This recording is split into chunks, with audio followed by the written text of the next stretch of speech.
todos, é uma grata satisfação estar com todos vocês e aqui apresentando o resultado de um trabalho de 2 anos, tá? Um trabalho que iniciou na pandemia. Falando um pouquinho de mim, meu nome é Sandra Heck, eu estou à frente, sou cofundadora e estou à frente do iColab. O iColab é um instituto colaborativo de blockchain que nasceu na pandemia, e isso que vocês vão ver é uma das entregas do iColab, que tem foco em blockchain, e é um instituto sem fins lucrativos.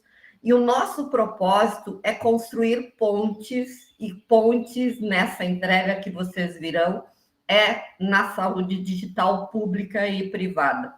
A gente constrói pontes para essa nova economia que surge. E o Diógenes vai falar muito nessa parte, tá?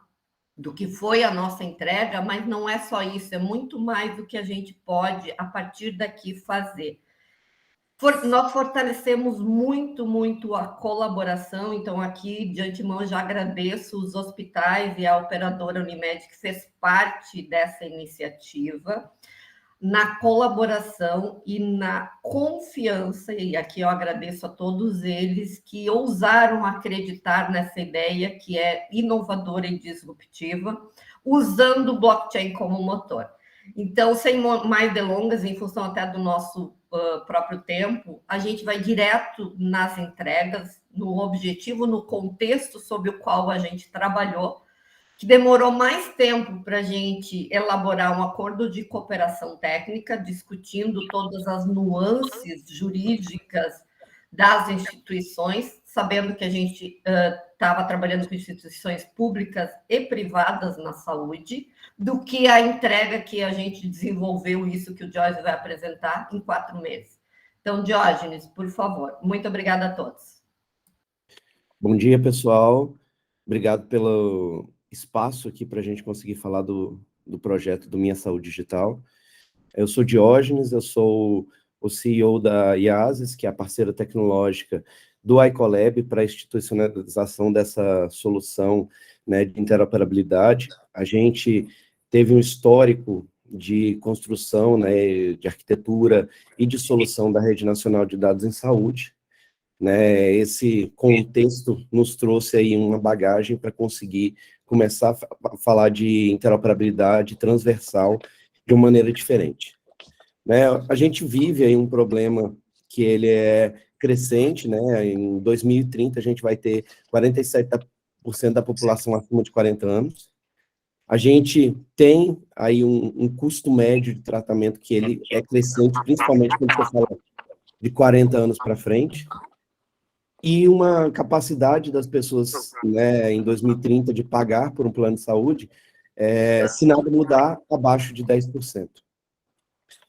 No Brasil também a gente tem um cenário de mais de 2.000 tipos de softwares de saúde, né? Mais de 360 mil estabelecimentos aí, mais de 8 mil hospitais, e uma saúde descentralizada por natureza e heterogênea, né? Além disso, existem interesses diversos, né? Ela é tripartite por natureza, ela é suplementar também, né? E ela tem o seu mercado privado também muito forte. Então, é impossível você querer obrigar que todos os players de saúde utilizem o mesmo padrão, o mesmo prontuário, o mesmo tipo de informação na ponta, porque o sistema de saúde brasileiro ele é bem complexo, bem difícil, né? E até então a gente tem uma experiência de atuação aí, essencialmente também no Ministério da Saúde desde 2014, e a gente viu muitos dos problemas que existiam até então, né, que foram tentados para poder resolver o problema de interoperabilidade, né, e que tiveram uma série de dificuldades, né. Tentaram os primeiros servidores centralizados, né, depois se tentaram soluções de barramento, né, de arquitetura orientada de serviço. Quando você fala de barramento, você fala de centralização das informações, é um barramento que acaba trazendo a informação para dentro. Isso funciona muito bem em silos, né, mas quando você fala de realmente transversalizar, isso tem uma série de dificuldades, e além de data lakes, né, que a gente vê que tem as suas questões também, mas no final das contas, tudo isso você está falando de centralizar em algum lugar a informação, né. Esse problema de centralizar a informação, né, ele acaba sendo um problema natural por conta da lógica de silos que existe no Brasil. Cada instituição, cada hospital, cada operadora, cada player de saúde, ele quer trazer os dados para si.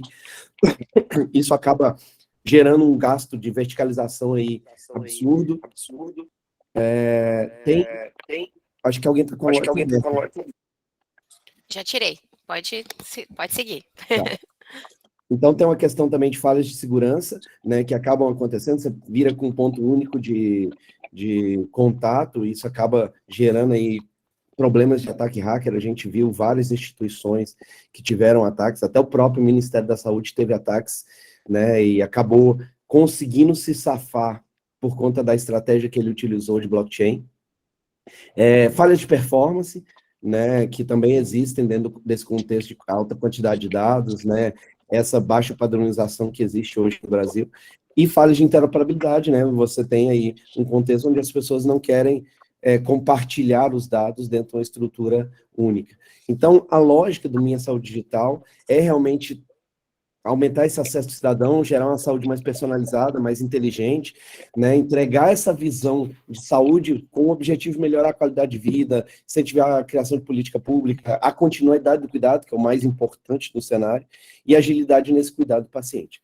Tudo isso sempre pensando numa lógica inclusiva, onde você consiga que todos os atores do ecossistema de saúde brasileiro, eles se comuniquem, se conversem, com uma lógica sempre do cuidado do paciente, né? Então, nessa hora, é possível e é previsto dentro da estrutura que foi montada, né, a lógica realmente da conversação entre esses players, onde você consiga entregar uma interação para o profissional de saúde, independente de solução tecnológica. Então, ela tem que ser agnóstica por natureza, né? A gente não pode depender de um player de saúde ter sua tecnologia proprietária e isso daí ser o padrão de fato, não pode ser essa lógica, né? O paciente deve ser o protagonista dos dados, então, acima de tudo, o titular do dado é o paciente, então, a lógica da LGPD ela tem que ser respeitada, é aquilo que está dentro da estratégia de saúde digital brasileira também, e ela tem que ser reconhecida como, né, a saúde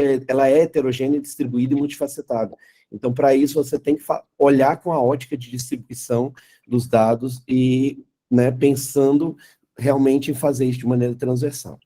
Então, para isso, é necessário e fundamental entender que precisa se construir soluções distribuídas e escaláveis, e blockchain é uma solução que casa perfeitamente com esse tipo de contexto, né, onde você consiga trabalhar com uma visão de timeline distribuída, você constrói linha do tempo com apontamentos e você constrói a federalização de dados distribuídos dentro do contexto, entregando aí confiabilidade para a cadeia, né, com segurança da informação, com a garantia do cumprimento da LGPD, o entendimento da distribuição dos dados heterogêneos nesse sistema, né, e entendendo que toda essa solução é agnóstica, logo você consegue federalizar as informações distribuídas de imagens, documentos clínicos, resultados de exames e tudo mais. Ok.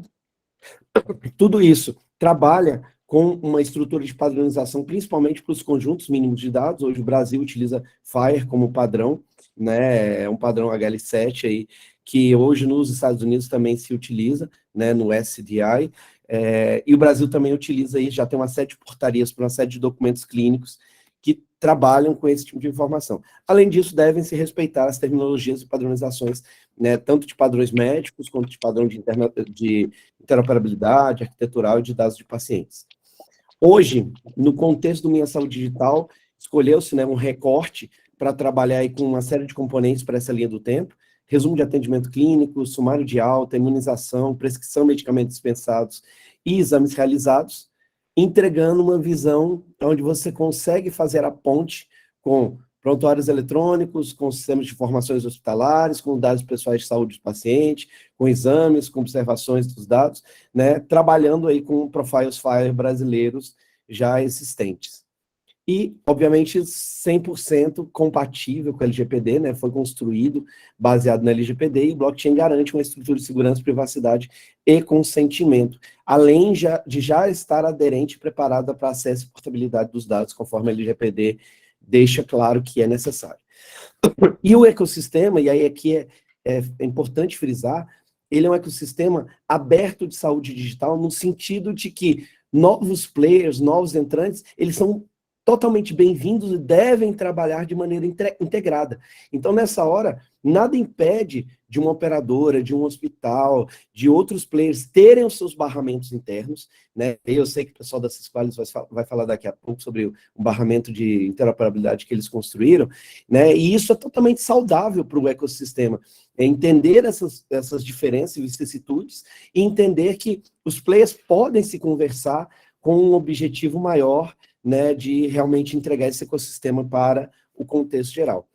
Dentro da solução que foi construída, né, ela é uma arquitetura distribuída em blockchain, que ela pode ser colocada ou dentro das redes, ou com links para as informações, garantindo que a informação do Cílio esteja preservada. Toda a estrutura de paciente ela é criptografada nativamente, e o match de informações ele é criptografado utilizando conceitos, por exemplo, como Zero Knowledge Proof, trabalhando com certificado digital nativo A1, Bird ID, CFM, né, o que garante com que a gente tenha aí cumprimento também de LGPD by design, né? O opt-in e opt-out ele pode ser autorizado pelo paciente via aplicativo ou APIs autorizadas. Então, assim, é fundamental que a gente tenha abertura para entender que a interação ela pode ser feita com outros aplicativos, com outras soluções. Por exemplo, quando a gente falou com a Unimed ela tem sua solução própria ali, né, de prontuário eletrônico e vai continuar utilizando, né, e isso é saudável, né, então nessa hora você consegue entregar para ele uma estrutura flexível, né, para fazer essa ponte com as informações, e a integração com outros sistemas, por meio de APIs, por meio de node blockchain, de webhook, de iframe, de arquivo, então você acaba podendo entrar dentro de um prontuário, por exemplo, da Unimed, dentro de um TASI, dentro de um prontuário eletrônico tradicional que está na clínica, dentro de um sistema hospitalar, um MV da vida. Então, a estrutura já está preparada para isso, inclusive para entregar a continuidade do cuidado dessa visão completa, né? Então, estrutura-se essa rede faz essa ponte com as informações, né, e traduz tudo isso para um contexto geral. O projeto piloto foi a implantação dessa estrutura de interoperabilidade plena, integrando esses diversos dados, e no final do dia, entregando para o paciente uma carteira digital de saúde, onde ele consiga ver uma linha do tempo, né, com tudo num lugar só, entregando para o profissional de saúde um avatar, né, onde ele consiga ter todas as informações para cuidar ali em um lugar só, entregando aí uma visão de sumário, né? E aí falando especificamente aí, como a gente tem pouco tempo aqui mostrando de maneira bem rápida, uma visão onde a gente tem a linha do tempo, essa aqui já é uma visão real, né, dos dados, onde eu tenho, por exemplo, a Unimed interagindo aqui com o Hospital Ernesto Dornelles. Você consegue fazer um comparativo de consultas, comparativo de atendimento ambulatorial, atendimento hospitalar, né, e fazer todo esse comparativo dos dados, das consultas. Aqui, por exemplo, é uma passagem pela Santa Casa, né, e uma interação, por exemplo, com exames de imagem. Então, aqui já a interação de uma visualização de um exame de imagem associada à linha do tempo do paciente. Uma interação, por exemplo, aqui entre o Hospital Ernesto Dornelles e o GHC, né, onde você consegue também ter uma visão de comparatividade de consultas e fazer isso, né, associado aí a um atendimento do paciente, onde você consiga ver tudo o que aconteceu com esse paciente e consiga também fazer o atendimento de ponta a ponta desse paciente com todas as informações, né, e tudo aquilo que é preciso para aquele paciente. Você consegue também, e aqui numa visão de integração entre GHC e Santa Casa, né, e aí já associados a resultados de exames, por exemplo, nesse caso aqui, cruzados entre instituições diferentes, né, então você consegue ter todas as visões, por exemplo, de nota de alta, mas consegue também ver os N resultados de exames, né, e o cruzamento dessas informações aí dos exames, os gráficos, análises, curva, né, e aí cruzado entre as N instituições, e inclusive, dentro desse contexto, as hipóteses diagnósticas de acordo com aqueles exames que foram apresentados ali naquele momento. Tudo isso, obviamente, gera uma visão completa de continuidade do cuidado, que é o grande foco da questão, a interoperabilidade é apenas meio. No final das contas, o que é importante é você realmente ter uma visão completa do paciente, conseguir fazer uma interação com esse paciente e conseguir realmente acompanhar o tratamento desse paciente de ponta a ponta, né? E, no final do dia, também, entregar novas possibilidades para esse paciente. Então, a gente está agora trabalhando com uma estruturação de uma NFT do paciente, né? Onde você consiga entregar para ele esse ativo digital, e ele consiga fazer novas formas de cuidado, associados, por exemplo, com dicas personalizadas de acordo com o diagnóstico, né? Esse paciente passa a ter uma autonomia de informação total conforme LGPD, né? Novos modelos de engajamento, né? Você pode ter aí um cuidado do paciente associado com gamificação, por exemplo, novos modelos de pesquisa clínica. Então, o NFT, ele traz aí e abre um leque de novas opções que podem ser trabalhadas para esse paciente. No final do dia, o grande objetivo de tudo isso é que a interoperabilidade ela seja meio para a gente realmente empoderar o paciente por meio de uma carteira digital, para a gente reduzir custos, reduzir desperdício, fraude, né, trabalhar com pertinência nas informações ali, trabalhar com melhor equilíbrio econômico e financeiro, melhor performance, menos burocracia, se alinhar com a estratégia de saúde digital brasileira, criar novos modelos de incentivo para os agentes de saúde, maior transparência, né, segurança e privacidade dos dados de acordo com a LGPD, criar e fomentar a estruturação de um ecossistema de saúde. Eu acho que é importante frisar que nós, Minha Saúde Digital, somos apenas iniciadores e indutores de um ecossistema, que o fundamental no ecossistema são os players que estão ali comunicando e trabalhando, e no final do dia entregando continuidade de cuidado de saúde para realmente o paciente ter uma medicina mais baseada em valor e mais alinhada com seus próprios interesses. É isso, gente. Obrigado pelo tempo, obrigado pela disponibilidade, e a gente fica aqui à disposição para tirar dúvidas aí, eu não sei quando vai ser agora ou no final. Valeu, Diógenes, muito obrigado. Então, aí estão os resultados de um trabalho coletivo que começou e continua como um projeto de pesquisa na CAPES, liderado pelo professor Cristiano, da Unicinos, que tem 3 anos, temos 9 pesquisadores, pós-doc, doc e mestres, que vai até 2023. Temos também, na gestão dos recursos do Inova-RS, capacitações em modelo FIRE, em blockchain, em saúde digital, em segurança da informação, e temos também o que vocês acabaram de ver, esse projeto piloto. Então, é uma alegria muito grande que, em plena pandemia, o EcoLab nasceu praticamente na pandemia, a gente fez essas entregas. Então, eu abro aqui para questões. Morgana, devolvo a palavra para você e muito obrigada. Bom, ficou em aberta, e se alguém quiser comentar algo agora, senão a gente deixa para depois, né, das últimas, depois da apresentação do Guilherme também. O Richard quer falar. Bom dia a todos de novo. Pessoal, acho que está dando retorno.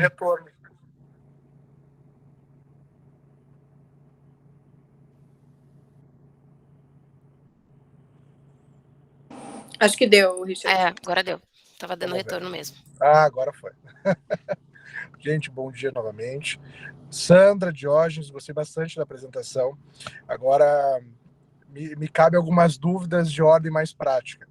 A grande dificuldade quando a gente fala de prontuário é realmente o que o Diógenes mencionou. A gente tem dificuldade, talvez, muitas vezes, são vários sistemas, é um ecossistema bastante amplo e eles não se conversam entre si necessariamente. Aí nós temos outras instâncias, temos os níveis de complexidade, desde a atenção básica, que usa o ESUS prioritariamente, e depois nós temos aqui em Porto Alegre, por exemplo, gerente GERCOM para média e alta complexidade. Existe uma série, e existem os sistemas de prontuário dos próprios, cada hospital tem o seu também.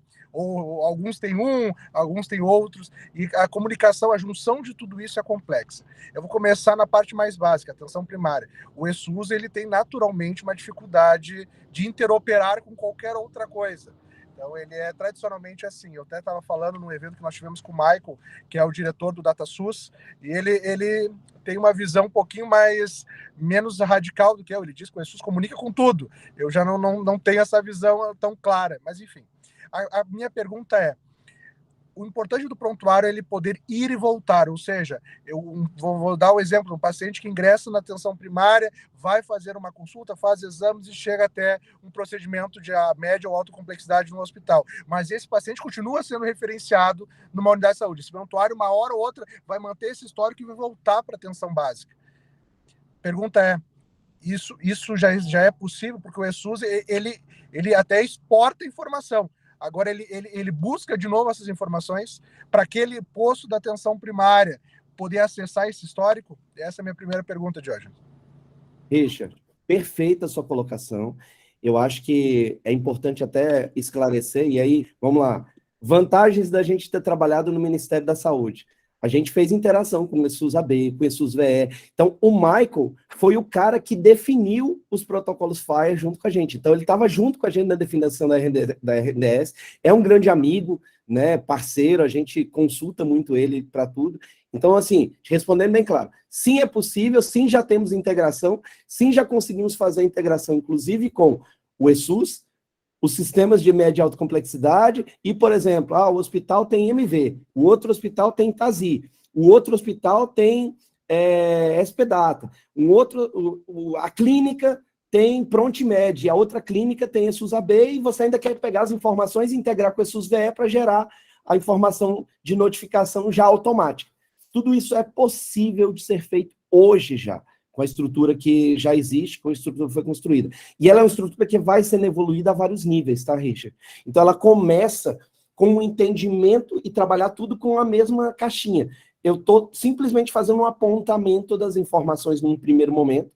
Isso permite com que a gente ganhe agilidade em não ter que ficar fazendo padronização de terminologia em todos os contextos, num primeiro momento, e já dá uma visão para o médico de completude do dado, uma visão de continuidade do cuidado. Aí, ao longo do tempo, você vai fazendo as integrações, e aí você pode usar N soluções, inclusive, por exemplo, quer usar um barramento interno, um message broker interno, uma solução interna que você já tem na prefeitura. Zero estresse, você consegue fazer.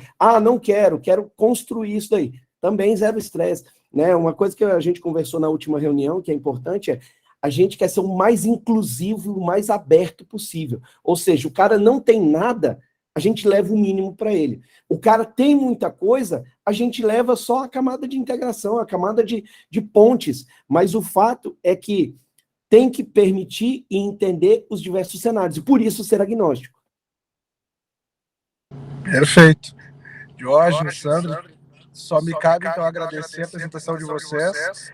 Eu não sei se eu vou conseguir ficar o tempo integral da próxima apresentação, porque agora eu estou aqui na frente da Unicinos, aqui em Porto Alegre. Nós temos um evento do governo digital, que inclusive é uma pauta que muito nos interessa. Então eu vou ficar até às 9 horas, mas depois eu me despeço de todos. Caso não consiga me despedir, um abraço, foi um prazer estar com vocês. Muito obrigada pela sua presença, Richard, e atenção. Ficamos em contato e também nos colocamos à disposição aí para aprofundar também maiores detalhes, que eu acho que é bastante importante. Até o tempo é curto, é mais para dar um overview mesmo. Os detalhamentos a gente fica à disposição. Obrigada a todos.